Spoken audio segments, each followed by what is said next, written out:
हो, इसके लिए आप सबको पूरी तरह से जिम्मेदार बनना होगा, संयम का परिचय देना होगा। आप सब संकल्प लीजिए कि अब शिखर जी के विषय में हम कोई पोस्ट जारी नहीं करेंगे। शिखर जी में जब हम पर्वत पर वंदना करेंगे, अपने वाणी, व्यवहार और आचरण में संयम रखेंगे। किसी से बोलेंगे तो प्रेम से बोलेंगे, किसी से उलझेंगे नहीं, रोकेंगे टोकेंगे नहीं। प्रशासन काम कर रहा है, लेकिन ये मत सोचना कि कल से ये हो जाएगा। कार्य योजना बनने के बाद चीजों को जमीन में लाने पर थोड़ा वक्त लगता है, तब तक आपको धैर्य रखना पड़ेगा और चीजें बहुत जल्दी सुधरेगी। एक एक सप्ताह की पूरी कार्य योजना बन गई। मैं इतने दिनों से आप लोगों के बीच में इस विषय में कभी नहीं कहा, क्योंकि मुझे मालूम था काम जब तक ठोस ना हो जाए तब तक कहने का कोई अर्थ नहीं है। अब चीजें आ गई है, अब जैन समाज को संयम का परिचय देना।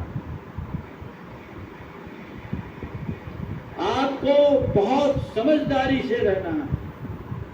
सब लोगों को यह संदेश दे दीजिए, कहीं आपकी उत्तेजना किसी के आक्रोश का कारण न बन जाए। और ऐसा हुआ है, सब चीजें सोशल मीडिया में आ रही है।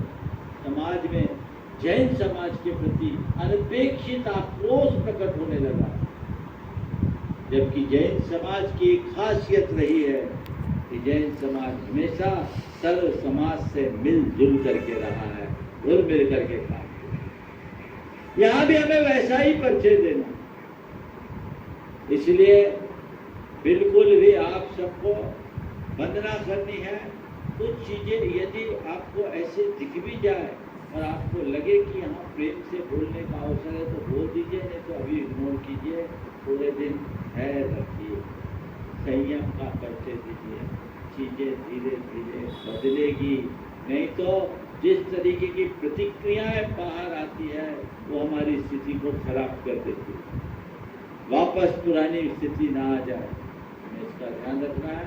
इसलिए आप लोग बिल्कुल इस विषय को लेकर निश्चिंत रहिए। कमेटी ने इस विषय में तय कर लिया, मैंने कार्य योजना बना दी है और आपको पता है अगर मैं किसी काम में हाथ डालता हूँ तो फिर उसे पूरा ही करना होता है। और मैंने कमेटी को कह दिया है कि इस कार्य के लिए आपको कोई चिंता करने की जरूरत नहीं है। जो संसाधन चाहिए होगा सबकी पूर्ति होगी, जैसे की जरूरत होगी। हमारा एक ही ध्येय है, हमारे क्षेत्र की पवित्रता। और आप सबसे मैं कहता हूं शिखर जी के विषय में, अब आपको जब तक इस मंच से कोई बात न कही जाए तब तक आप उसे अधिकृत बात मत